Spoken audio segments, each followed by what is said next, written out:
guys, welcome to More Life. So today I am going to talk about this beautiful plant that we have growing here. I am actually in Bartow, Florida, visiting my aunt, and she has lots of plants around that I'm looking at that can be used for medicinal purposes as well as just for aromatherapy purposes and other things like that. And this, what do you think it is? I will give you a guess. It looks like grass and it smells like lemon. So this is the lemongrass, and she has it growing on the side of her house. And lemongrass is used a lot in cooking. You can use it as a tea as well. And you can also, it's also popular for medicinal purposes, such as to help reduce inflammation.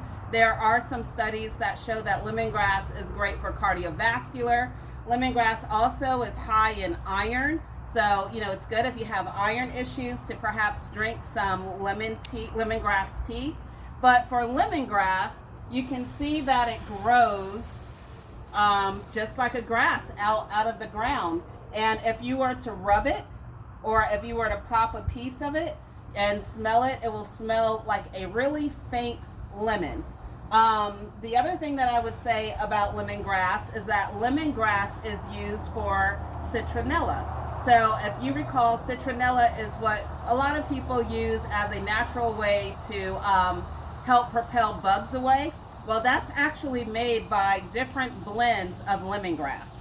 So I was super excited. I'm here visiting my aunt. She told me she has lemongrass growing on the side of her house. So I just wanted to do a quick recording to show you guys what real lemongrass is and talk about how to use it. So I hope you enjoyed this video. If you have any questions at all about lemongrass or any other types of natural plants that may be able to be used for essential oils or, medicinal purposes, let me know. Thank you. See you later.